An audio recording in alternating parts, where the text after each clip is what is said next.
The signal came without warning. I was in the middle of a budget review when every screen in the building went white. Not the soft white of a system error. A hard, clean, absolute white, like someone had poured light into every pixel at once. Then the sound came. It was not a sound that belonged to anything I had heard before. It was low and layered, like 3 different tones played at once, each one pressing against the inside of my skull. The translators in the building's main console took 11 seconds to catch up. 11 seconds of that sound. I counted. When the words finally appeared on screen, they were calm. That was the worst part. Not threatening, not dramatic, just calm. The way a landlord is calm when he hands you an eviction notice. Attention, third planetary body, Sol system. You are hereby summoned to appear before the Galactic Council at Station Vareth 9. Classification and registration proceedings will commence in 30 galactic cycles. Attendance is mandatory.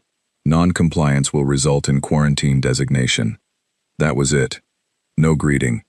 No name for us. Just third planetary body.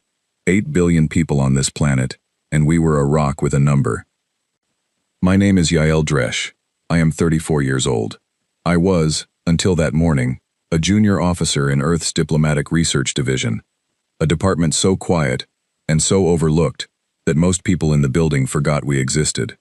We did archival work, treaty analysis, historical pattern matching between old Earth negotiations. It was not glamorous, but I was good at it. I read things carefully. I noticed details that other people skipped over because they were too small or too technical to seem important. That skill was about to become the most important thing about me. Within 6 hours of the signal, the orbital sensors confirmed what the message had implied. 17 vessels had taken up positions around the solar system. Not inside it, around it. They sat at the edge like a fence, evenly spaced, each one roughly the size of a small moon. They were not pointing weapons at us. They did not need to. Their presence was the message. We were inside a circle that someone else had drawn. The emergency session of the World Security Council opened at 3 o'clock in the morning, GMT. I was not supposed to be there. I was there because my director, a careful and brilliant woman named Louise Hartley, had called me 20 minutes before and said, "Yael, get dressed and get in a car. I need someone who reads the fine print." The chamber was full of people who looked like they had not slept in years, even though the crisis was only hours old. Generals and ministers sat around the circular table with their aides standing behind them, all of them speaking over each other in low, urgent voices. Screens on every wall showed the 17 vessels from different angles. Someone had given them a name already. The press outside was calling them the Fence. I stood near the back wall and read the full text of the transmission on my tablet. Not the summary that was being discussed at the table, the full text, every word. It was 47 paragraphs long. Most people in that room had only read the first 2. The rest of it was what I would later describe, in my official report, as the most arrogant piece of bureaucratic writing in the history of communication. The Council laid out its structure, its authority, its history, and its rules in dense, procedural language that was clearly not written to be understood by anyone being spoken to. It was written to be used against them. But buried in paragraph 31, tucked between a clause about communication protocols and a subsection on biological classification standards, was a sentence that made me stop breathing for a moment. Any species subject to formal proceedings retains the right, under Article 7 of the Galactic Charter of Sovereign Engagement, to submit a written rebuttal and to request a full assembly hearing before any binding classification is enacted. I read it 3 times. Then I walked to the front of the room. I am not a general. I am not a minister. I am a junior analyst with a tablet and a habit of reading footnotes. The room did not go quiet when I walked forward. I had to speak loudly enough to interrupt 2 separate conversations before Louise caught the eye of the council chair, and he raised his hand for silence. "Who are you?" the chair asked. "Yael Dresch, sir, Diplomatic Research Division. This is a security briefing, not a research review." "Yes, sir, but they sent us a legal document, and I think we need to treat it like one." I held up my tablet. There is a clause in their own transmission that gives us the right to a formal hearing before they can do anything to us. We can send them a response, not a surrender, not a refusal, a legal reply. We request the hearing." The room was quiet for a moment. One of the generals leaned forward. His name was Franklin Ade, a large and serious man who had spent 30 years preparing for threats he had always imagined would come from other nations. "And if they ignore it?" he asked. "Then they are violating their own charter," I said. "And we have that in writing." There was a long pause. Outside, the night sky over Geneva was clear, and if anyone had looked up, they might have seen the faint, steady lights of the fence, sitting at the edges of the solar system, patient and cold. Louise looked at me across the room. She had the expression she always wore when she was thinking fast. Then she gave me a small nod. "Draft the response," the chair said quietly. I went back to my tablet and began to write. It took me 4 hours. I checked every word against the clauses in the original transmission. I made sure the language matched the Council's own format so precisely that there would be no technical grounds to dismiss it. I cited Article 7 in full. I used their punctuation style. I even matched the paragraph numbering system they had used. When it was done, Louise read it once, made 2 small corrections, and sent it up the chain. Earth's response went out at 7:23 in the morning. It was 4 sentences long in our language, and considerably longer in the Council's translation format. It said, in essence, "We have received your summons. We note our right to a formal rebuttal hearing under Article 7 of the Galactic Charter of Sovereign Engagement. We will attend. We also have questions. We did not bow. We did not beg. We did not threaten." We sent an RSVP. The response from the Council came back in 40 minutes. It was a single line, a confirmation of the hearing date, and a set of coordinates for travel instructions. They had not expected us to read the whole document. That was their first mistake. It would not be their last. I sat back in my chair in that Geneva briefing room as the sun came up over the lake, and I thought about the word they had used for us.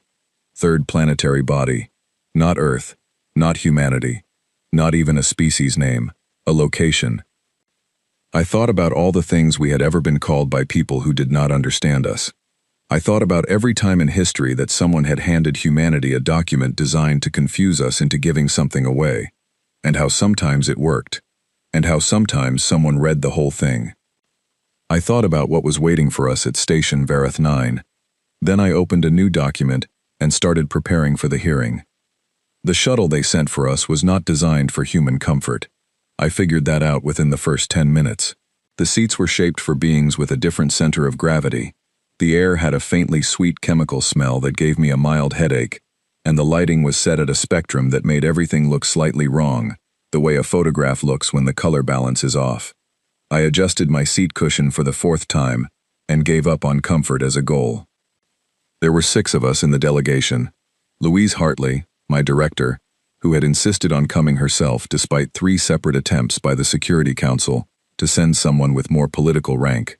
"Rank means nothing to a species that doesn't know we exist," she had said, and no one had a good answer for that.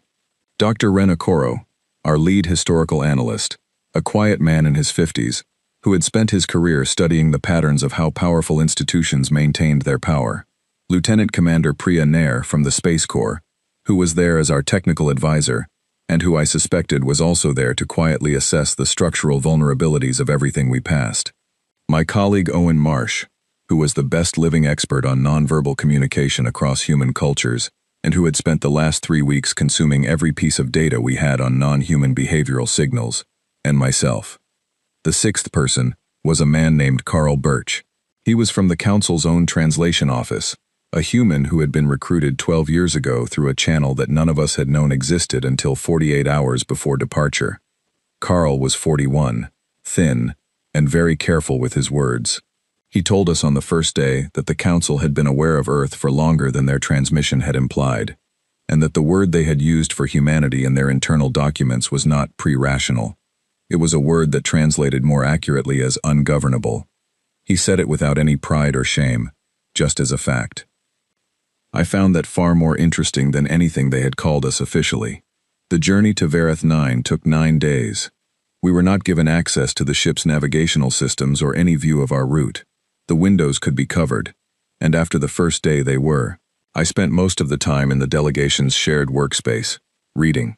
Louise had given me access to everything our division had ever archived on interstellar law, theoretical frameworks for multi-species governance, and historical case studies of contact scenarios that Earth's academics had written over the past century, mostly as fiction, some as serious academic work. I read it all. On the fourth day, Carl sat down across from me and watched me read for a while. "You're looking for something specific," he said. "I'm looking for patterns," I said. "What kind?" "The kind that show how an institution maintains control when the controlled party doesn't know the rules." He was quiet for a moment. "There's a species in the council," he said. "The Kreth. They've been registered for over 400 years. They sit in the chamber. They vote. But there's a weight system. Their votes count for 0.3 of a full vote. Because of their classification tier, they've never been reclassified." I looked up from my tablet. "Why not?" "Because reclassification requires a petition to the council, reviewed by a committee of the council, approved by a quorum of the council." He paused. "You see the structure?" I saw it very clearly. On the sixth day, Priya pulled me aside in the narrow corridor outside the workspace. She had that particular stillness she got when she was being very precise about something. "The vessels that are keeping station around our solar system," she said quietly, "they're not military." "What do you mean?" "Their configuration, the spacing, the sensor arrays. They're not warships. They're signal stations. They're broadcasting something into our solar system." "What are they broadcasting?" "Carl says it's a registration frequency. It marks a region of space as under council jurisdiction." She paused. "We've been inside their broadcast range for about 60 years. I thought about that for a long moment. 60 years. I thought about all the signals we had been sending out into space for 60 years. All the television broadcasts and radio waves and satellite communications, and I thought about how all of that had been traveling through a region of space that something had already quietly claimed. "Do they need our consent to broadcast that signal?" I asked. I asked Carl. He said it's in the procedural code. Uninhabited regions can be claimed by broadcast alone. Inhabited regions require a formal registration agreement. And we never signed a registration agreement. We didn't know there was one to sign. I went back to my workspace and read for another 3 hours. Then I found it. It was in the Galactic Charter, Section 44, Subparagraph 9. A region of space could only be designated under council jurisdiction if its primary inhabited body had either signed a registration agreement or had been formally classified through an uncontested proceedings hearing. Uncontested. If we contested it, the proceedings were not complete. If the proceedings were not complete, the designation was not valid. If the designation was not valid, 60 years of broadcast signals had no legal standing. I wrote it all down very carefully. Then I went to find Louise. She read my notes twice. Then she sat very still for a moment, the way she did when something important was settling into place in her mind. "They brought us here," she said slowly, "to complete the proceedings." "Yes," I said. "And if we refuse to be classified, the proceedings stay open." "Yes. And if the proceedings stay open, the designation is invalid. By their own charter." "Yes." Louise looked at me across the small table in the dim workspace of an alien ship, 9 days from Earth, surrounded by stars we could not see. "Yael," she said, "we need to be very careful, and we need to be very precise, because if we are right, this is not just about us." She meant the other species. The ones who had been classified before they understood what they were agreeing to. The ones who had been inside the system for centuries. The ones who had been given 0.3 votes and told to be grateful. I thought of something Carl had said on the first day, so casually that I had almost missed it. He had said, "The council doesn't worry much about the species it's already registered. It's the unregistered ones that cause complications." I was beginning to understand why. Vareth 9 came into view on the 9th day. They uncovered the windows for the approach, and for a long moment all 6 of us just looked. It was enormous. That word felt completely inadequate, but there was no better one in any language I knew. The station was not shaped like anything that Earth engineering would produce. It had no visible symmetry. It grew outward in layers and curves and structures that seemed to follow their own internal logic, like something that had been built by many different minds over many different centuries without anyone ever stopping to ask if it all made sense from the outside. Which, I supposed, was exactly what had happened. Carl told us quietly that Vareth 9 had been under continuous construction for approximately 4,000 years. Priya said nothing, but I saw her eyes moving across every surface, reading it the way she read everything. The docking bay we were directed to was near the outer edge of the station, in a section that Carl explained was designated for pre-classification visitors.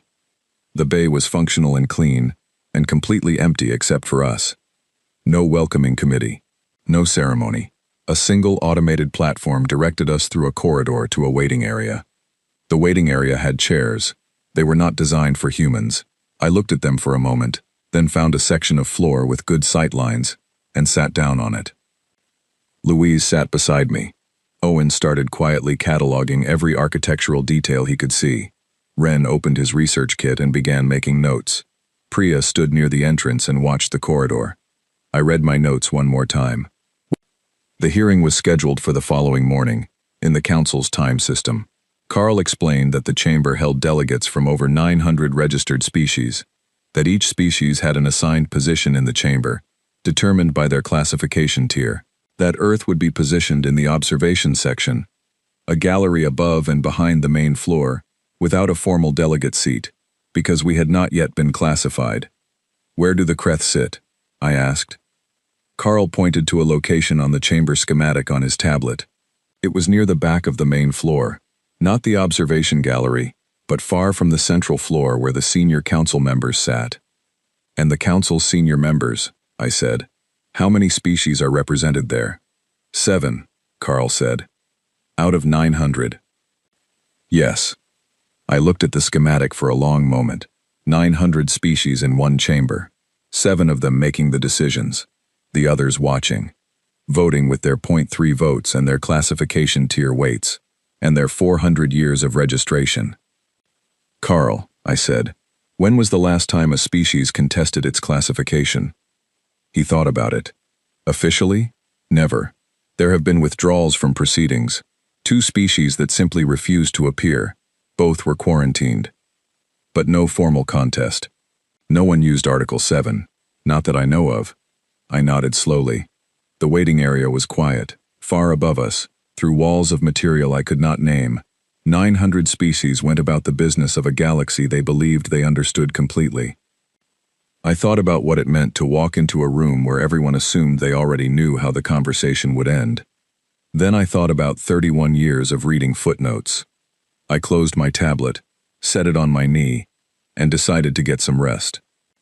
Tomorrow, I was going to ask the Galactic Council a question that no one had ever asked them before. I was going to ask them to show their work. The data chip arrived before the hearing began. I was standing in the corridor outside the main chamber, reviewing my notes one final time, when a small figure stepped close beside me. The Kreth delegate was about 4 feet tall, with gray-green skin, and large amber eyes that moved independently, the way a lizard's eyes do. He wore the standard delegate badge of the council, a flat silver disc with colored indicators I could not read. He did not look at me. He moved past me as if he were simply walking by. Something pressed against the back of my hand. When I looked down, I was holding a small, flat chip, no larger than my thumbnail, made of a dark material that was warm to the touch. I closed my fingers around it. I did not look for him in the corridor. I kept my eyes on my notes. But I thought about what Carl had told me on the ship. 400 years of 0.3 votes. I thought about what it means to wait that long for someone to read the whole document. The chamber was exactly as large as I had imagined, and nothing like I had pictured. The scale was the first thing. It was not designed for any single species. It was designed to hold all of them at once, which meant that some sections had high ceilings and some had low ones. Some had bright lighting and some were kept dim. Some sections had standing platforms and some had seating arrangements that made no sense to human eyes. 900 delegations, each in a space calibrated to their biology, all arranged in a vast ring around a central floor where the council's senior members sat. The central floor was elevated slightly. 7 seats, 7 species. all of them older than most Earth civilizations. We were placed in the observation gallery. It was clean and well lit, and had nothing in it except a long bench and a translation console. Owen immediately identified it as the section used for species that the Council did not intend to hear from. The gallery had no floor microphone. The translation feed ran one way. You could hear everything. You could say nothing, except that Louise had asked, and Carl had confirmed, that Article 7 hearings required a floor microphone to be active for the petitioning party. It was in the procedural code. The microphone had to be activated before the session opened. If it was not, the session was technically out of order. Priya had found the microphone housing in the observation gallery during our walk through the previous evening. She had said nothing about it then. Now, as the session was called to order by the Grand Arbiter, a tall being with a pale, layered face, and a voice that came in waves rather than syllables, she quietly reached under the bench and activated the connection manually. The translation console blinked twice. We had a voice, the Grand Arbiter, whose designation Carl translated as Thesivor Prime, opened by welcoming the assembled delegations in a tone that suggested welcoming was a formal necessity rather than a genuine sentiment. Then, without transition, he began reading Earth's file. It was not flattering. The charges, if you could call them that, were listed in 3 categories. First, unauthorized faster-than-light research.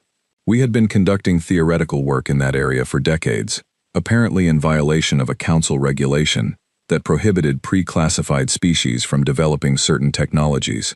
We had not known about this regulation. We had not been told it existed. This was not mentioned as a mitigating factor. Second, failure to respond to 12 prior contact attempts. I wrote this down carefully. 12 contacts. I had never seen any record of them. Neither had Carl. Neither had anyone in Earth's government.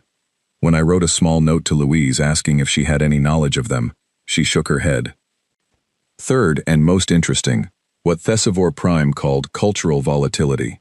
The file described humanity as a species prone to internal conflict, resistant to hierarchical authority, and historically unreliable as a treaty partner based on our interactions with each other. They had been watching us for 200 years, apparently, and this was their conclusion. I kept writing.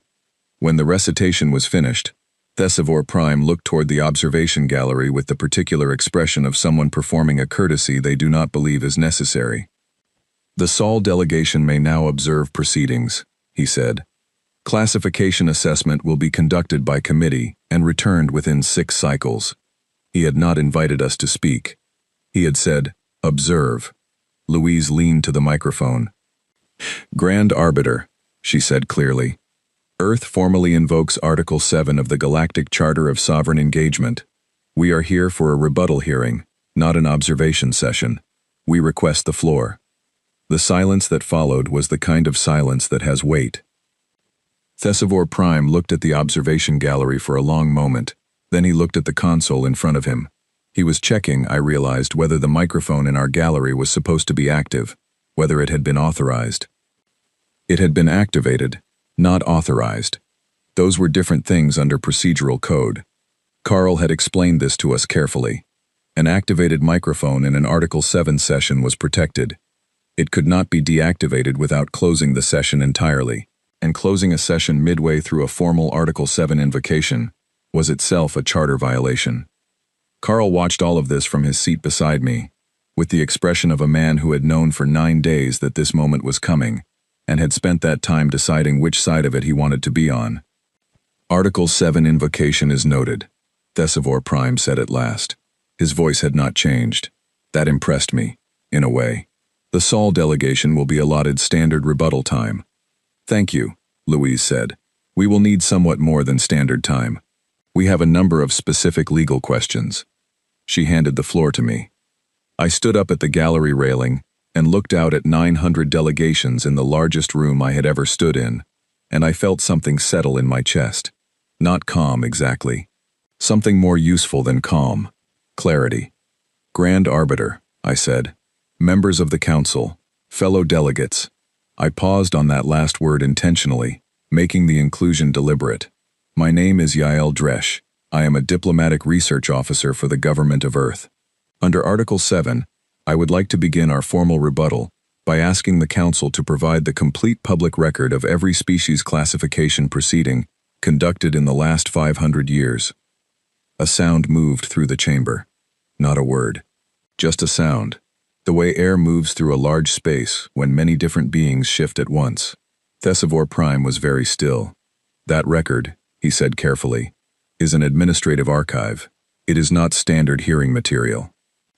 Article 7, Subclause 4, I said, reading from my tablet, states that any petitioning species may request documentation relevant to understanding the proceedings they are subject to. Classification records of other species are directly relevant to understanding the standards by which Earth would be classified. We are entitled to review them. Another silence, this one longer. I had been thinking about what it feels like to be in a room full of people who have already decided what you are. I had been thinking about it for 9 days on a ship with covered windows. I thought about it now, standing in a gallery above 900 delegates, looking down at 7 seats in the center of the room. And I thought that the most important thing you can do in a room like that is ask a question that the room cannot answer, without showing you something it would rather keep hidden. Thesivor Prime conferred with the 6 beings beside him for approximately 2 minutes. The chamber was very quiet during those 2 minutes. I did not sit down. The request is noted, he said at last. Archive access will be granted to the Sol delegation for relevant documentation. Thank you, I said. We also have some questions about the 12 prior contact attempts that were mentioned in our file. We would like dates, transmission records, and confirmation of delivery for each one. I looked at my tablet. When you are ready. Beside me, I felt Owen exhale slowly. In my peripheral vision, I could see Priya with the faintest expression of something that was not quite a smile, but was in the same neighborhood. The hearing had been scheduled for 4 hours. We were going to need more than that. The archive access came through at midnight, station time. Ren was already awake when the console chimed. He had not been asleep. He had been sitting at the workspace table with 3 tablets arranged in front of him and a cup of something warm that Carl had found in the station's supply system, something that tasted faintly of ginger and was close enough to tea to be comforting. When the data began arriving, he looked at it for a long moment before calling for the rest of us. By the time I sat down, he had already organized the incoming files by date. How far back does it go? I asked. All the way, he said. They gave us everything. I think they expected us not to understand it. The files were in the Council's standard administrative format, dense and cross-referenced in ways designed for their own systems. But Carl had spent 12 years working with those systems, and he pulled his chair up beside Ren and began converting the format, while I handled the sorting and Louise handled the pattern analysis. Owen cataloged the behavioral markers in the preceding transcripts. Priya built a timeline on the wall screen, plotting each classification by date, species, and outcome tier. We worked through the night. By the early hours of the following morning, we had a picture. It was not a complicated picture once you could see it. That was the remarkable thing. The Council had not been subtle.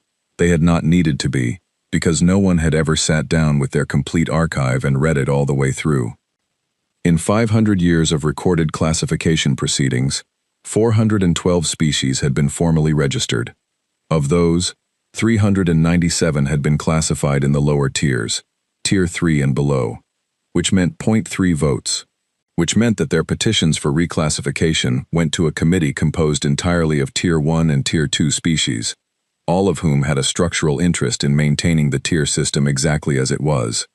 None of the 397 had ever been reclassified upward.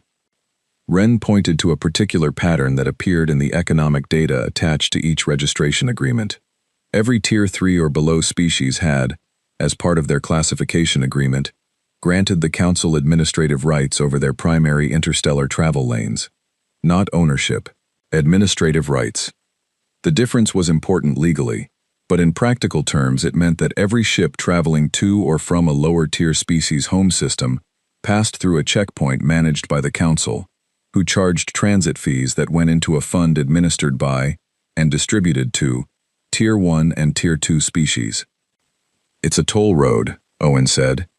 It's the whole highway system, Ren said quietly. The 12th file in my stack was the one I had been both looking for and dreading. The Vorin. Their proceeding record was listed under the category of Classification Withdrawn, Voluntary Cessation. I opened it and read it carefully, twice. Carl read it over my shoulder. The Vorin had appeared at their classification hearing 480 years ago. They had asked questions. Not the same questions I had asked, but the same kind. They had raised concerns about the tier system.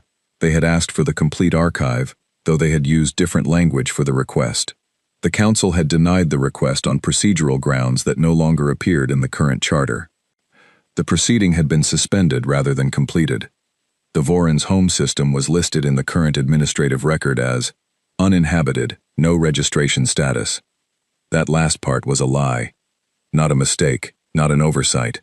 A deliberate entry in an administrative record, made at a time when the Vorin were still very much present in their home system, and kept in place for the 480 years since. Carl read the file and said nothing for a very long time. Louise asked him what he was thinking.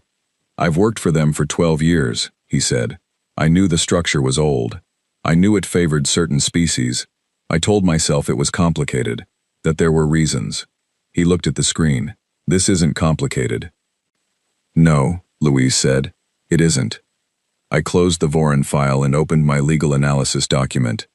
I had been building it since before we left Earth, adding to it on the ship, refining it during the hearing.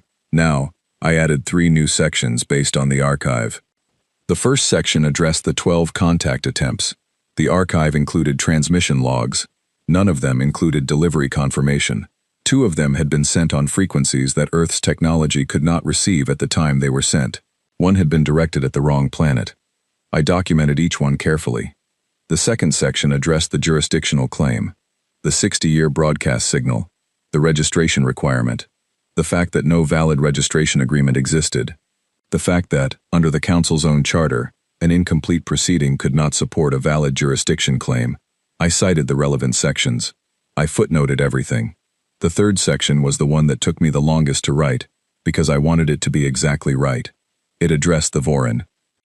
It said, plainly and in careful legal language, that the administrative record for the Vorin home system contained a material inaccuracy that affected the validity of related jurisdictional claims in that region of space, and that the continued maintenance of that inaccuracy in an official council record constituted a violation of the documentation standards required under the Galactic Charter's own integrity provisions.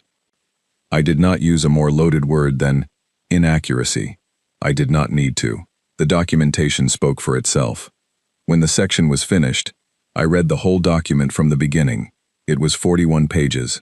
I read every page. Then, I sent it to Louise. She read it in 20 minutes. She made 4 small edits, all of them improvements. Then she looked at me across the table in the dim workspace of our temporary quarters on Varath 9, with the station's recycled air humming around us, and 900 species sleeping in their own sections of this enormous structure, and she said something I have thought about many times since. "Yael," she said, "when we go back into that chamber, we are not just speaking for Earth." I knew that. I had known it since the data chip had pressed against my hand in the corridor. I had known it since Carl had told us about the 0.3 votes.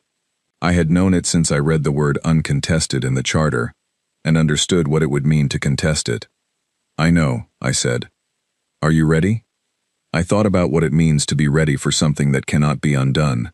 Once we stood up and said these things in the full assembly, with the microphone active and the translation feeds running to 900 delegation consoles, it could not be unsaid.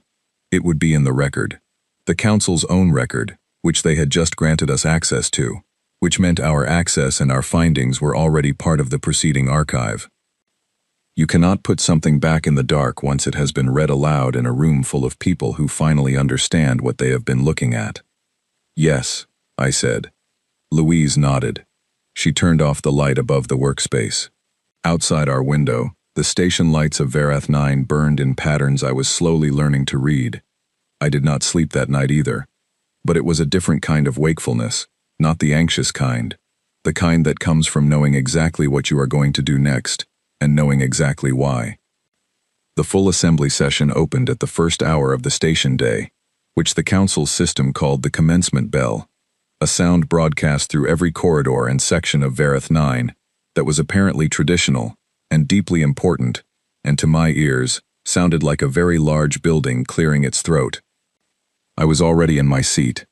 I had been there for 40 minutes.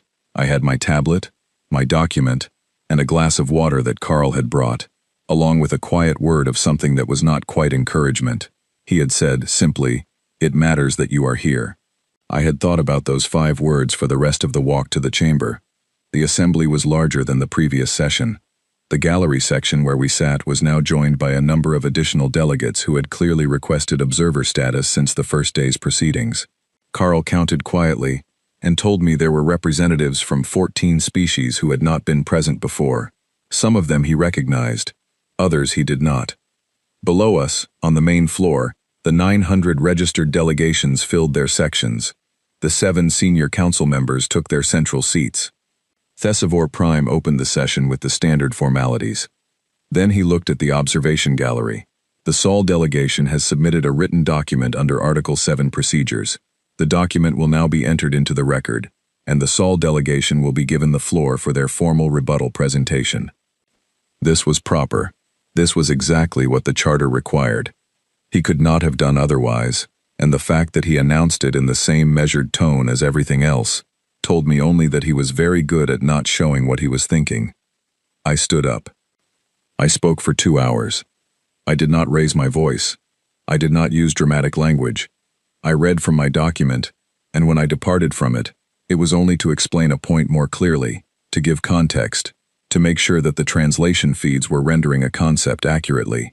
Carl had helped me identify 3 places where direct translation might lose important meaning, and I had prepared alternative phrasings for each.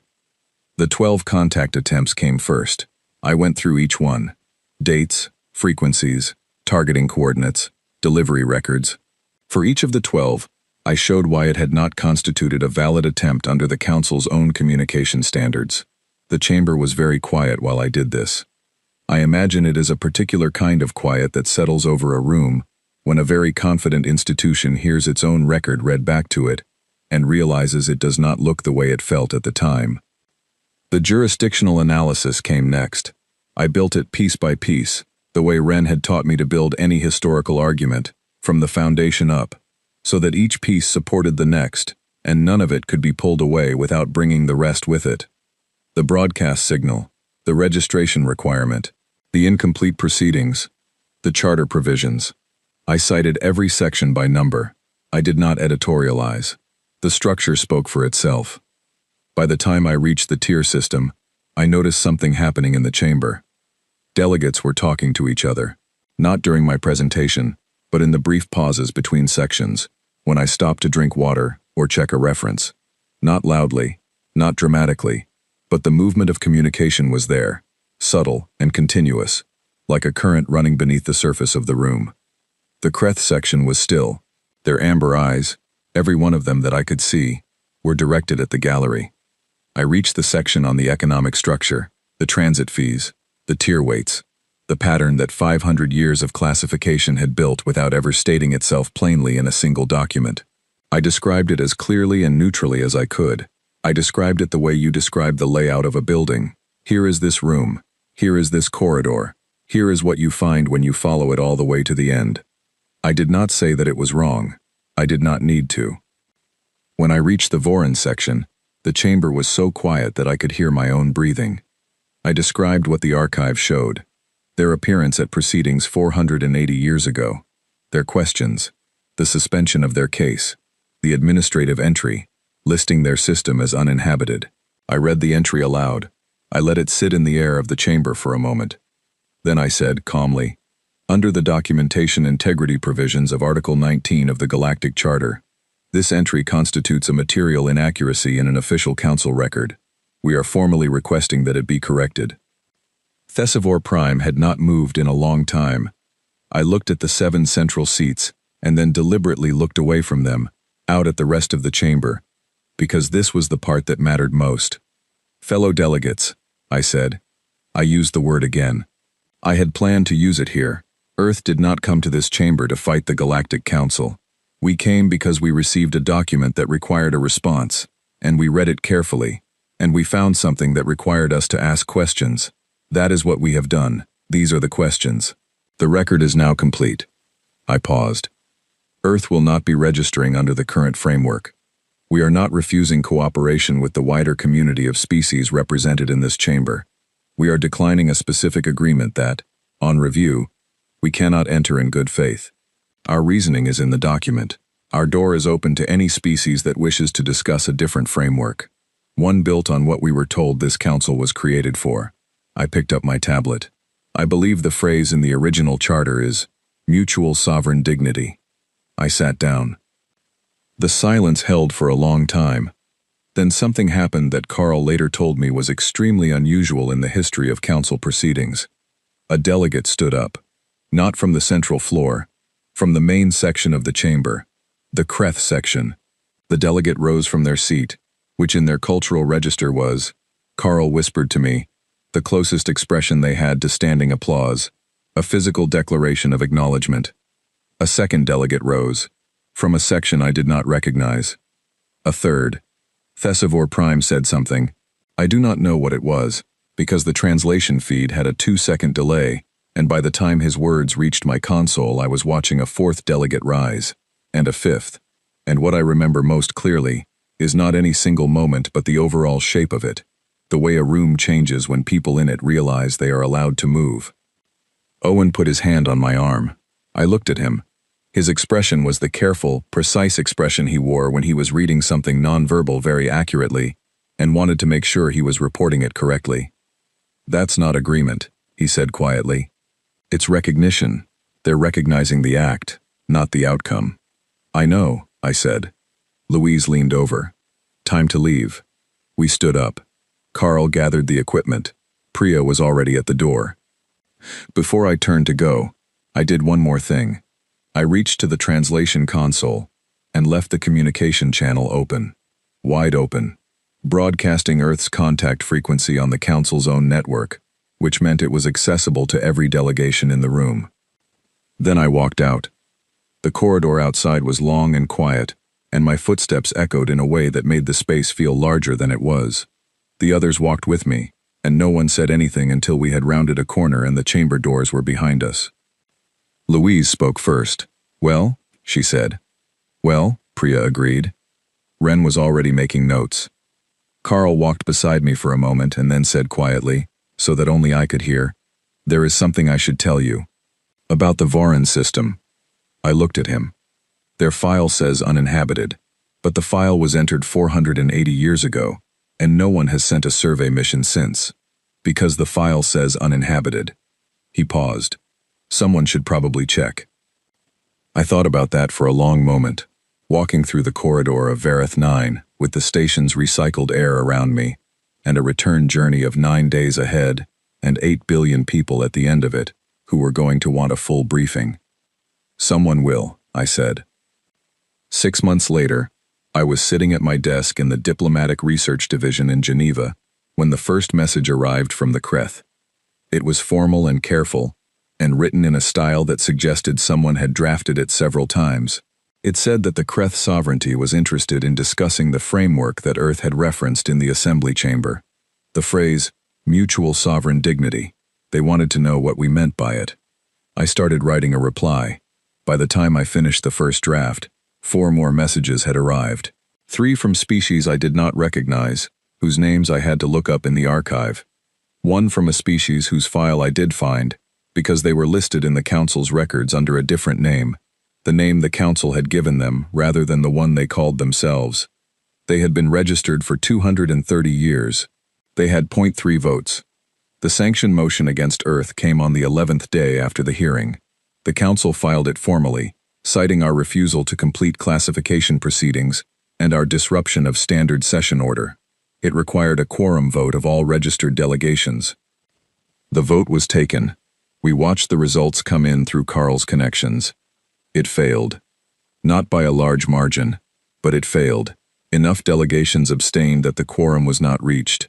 The motion lapsed under procedural rules, automatically, without further action required. Carl called to tell us. His voice was quiet, and he chose his words carefully, the way he always did, but I could hear something underneath them that had not been there before. What will you do now? He asked. Keep reading, I said. He laughed. It was a short, surprised sound, as if he had not expected to find laughter close to hand just at that moment. Louise knocked on my office doorframe in the afternoon. She had a tablet in one hand and a cup of coffee in the other, and the expression she wore when things were moving faster than even she had planned for. "Survey team wants to go to the Voron system," she said. "They need authorization." "Give it to them," I said. She nodded. "There's something else." She set the tablet on my desk. On the screen was a message.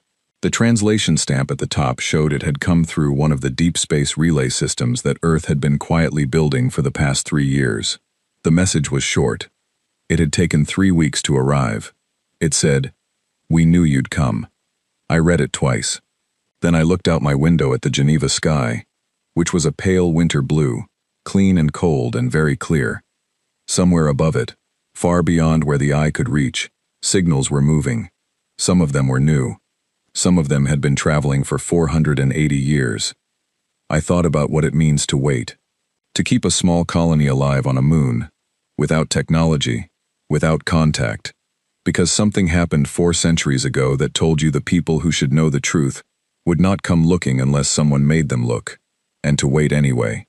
To keep the light on in the darkness and believe that eventually, someone would read the whole document. Priya came by in the evening with a data summary of all the incoming contact signals. She had organized them by species, by region, and by what she called intent classification, her own system for reading the subtext of diplomatic language. Most of them she categorized as cautious interest.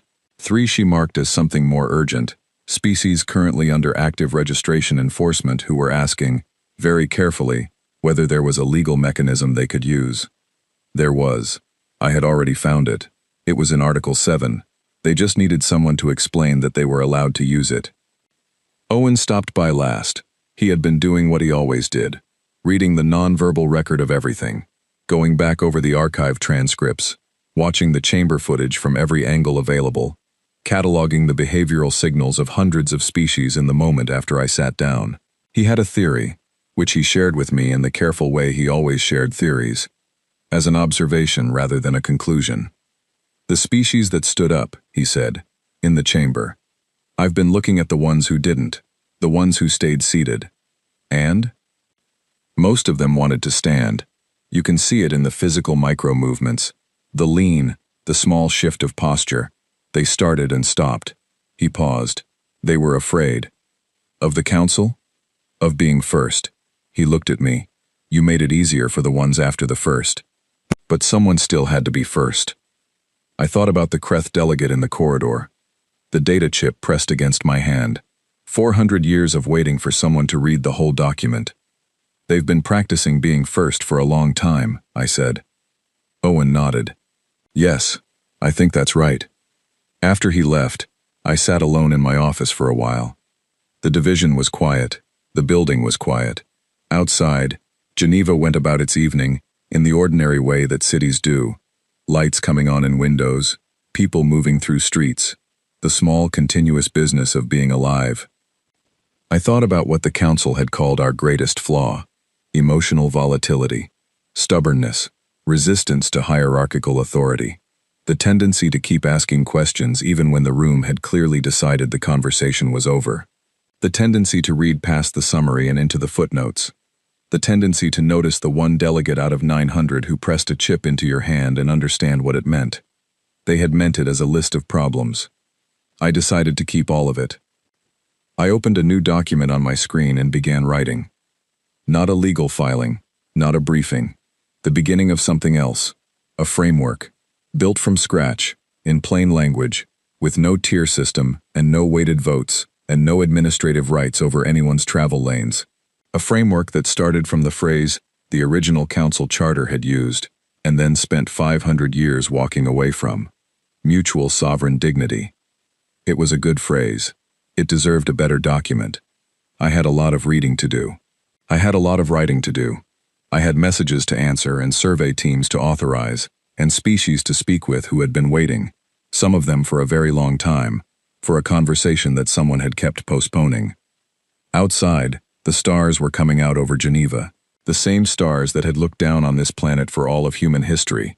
Through all the times we had been small and frightened and wrong, and all the times we had been stubborn enough to keep reading until we found the part that mattered. I turned back to the screen. There was work to do.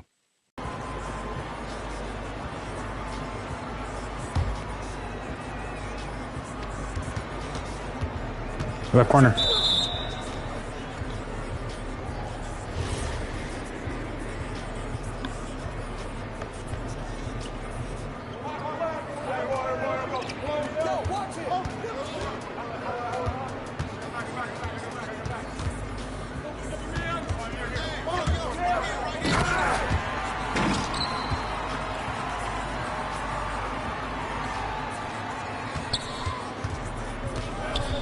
That's a steal!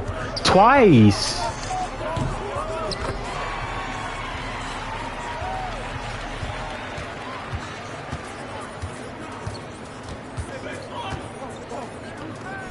Go up, go up, go up. Good pump fake.